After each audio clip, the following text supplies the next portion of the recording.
것이 맞느냐에 대한 여러 가지 또 글쎄요 의견 차가 좀 있는 것 같아요. 그래서 여기를 어떻게 좀 접근을 해야 되는지가 좀 말씀하셨던 것처럼 여쭤보겠습니다. 이재명 대통령의 지금 핵심적인 현안에 대한 인식은 경제도 위기지만 외교도 위기다. 그런 복합적 위기 때문에 대한민국이 실용적으로 이 상황을 접근하지 못하면 위기를 극복할 수 없다. 그래서 기존의 방식 또는 기존의 관성을 가지고 이 문제를 접근하지 않겠다라는 판단인 것 같습니다. 그래서 G7뿐만 아니라 나토 같은 경우도 나토에 가게 된다면 어떤 특정한 입장에 서게 됨으로써 중국과의 관계가 어렵지 않겠는가라고 하는 일측의 비판이 있는 것이고 예. 또 한측 같은 경우는 나토라고 하는 다자회담에 한국이 감으로써 나름대로의 국제사회에 위상을 세울 필요가 있다. 이런 여러 가지 논란이 있는 상황입니다만 저는 어떤 다자회담이든 참여해서 한국의 민주주의가 다시 회복됐다. 그리고 한국은 실용 외교를 통해서 위기를 극복하고 다른 국가들과 함께 선린적인 우호 관계를 맺겠다라고 하는 흐름들을 만들어내는 게 전 중요하다는 생각이 들어서요.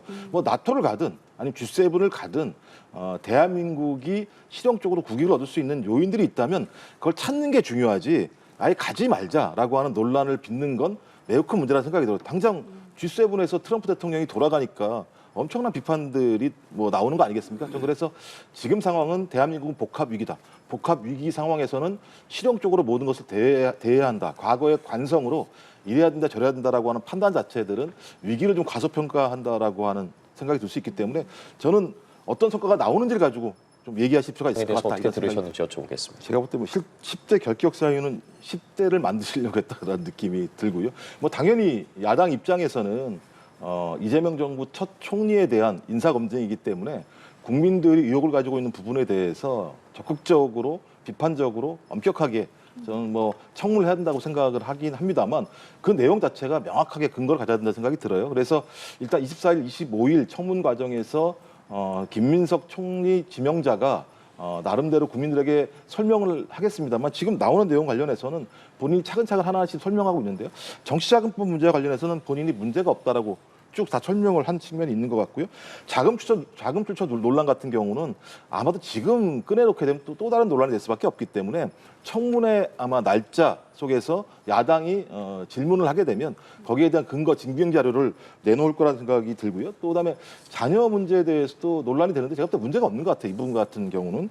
그리고 이제 중국 석사기 같은 경우는 오늘 유튜브에서 본인이 설명을 했습니다. 본인이 정치 활동을 하면서 일주일에 2번씩 중국에 가서 학위 과정들을 진행을 했다라고 얘기했고요. 근데 마지막 학생운동 시절에 이 반미 논란 같은 경우는 제가 볼 때는 이건 색깔론 아닌가 생각이 들어서 그게 언제 때 얘기입니까? 1980년대 초반 중반 얘기이기 때문에 저는 그렇다고 하더라도 이런 문제 제기에 대해서 김민석 총리 지명자가 오늘부터라도 그다음에 24일, 25일 날 적극적으로 국민들에게 설명을 해서 초기 이재명 정부의 총리는 야당이 제기했던 것만큼 그렇게 큰 결격 사유가 없다라고 하는 것을 증명해내는 게 더 중요하다고 벌써 생각합니다. 맞느냐라는 부분이거든요. 아니 이건 제가 볼 때는 김민석 총리 지명자만 해왔던 건 아니고 비공개적으로 정부가 어떤 내용들을 하고 있는지에 대해서 확인하려면 그 부처에 대해서 어떤 내용인지 알아야 되는 측면이 있으니까요. 근데 지금까지는 말씀하셨던 것처럼 공개적인 행보를 하게 되면 아직 총리가 되지도 않았는데도 불구하고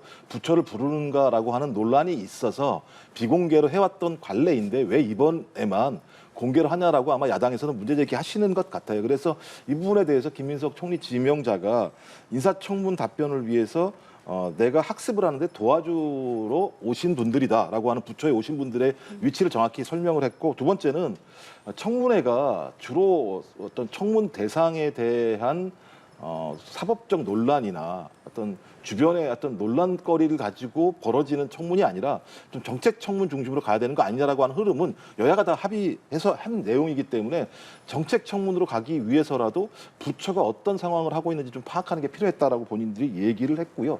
또 과거에 선례도 있다. 근데 선례가 대체적으로 비공개였으니까 공개한 것이 좀 논란이 된다라고 하는 부분과 관련해서 선례가 일단 설명을 한 것 같다는 생각이 듭니다. 그래서 당연히 야당 입장에서야 아직 통과도 안 되는데 부처를 부른다라고 하는 것이 월거 아니냐 이런 문제 제기 할 수 있다는 생각이 듭니다.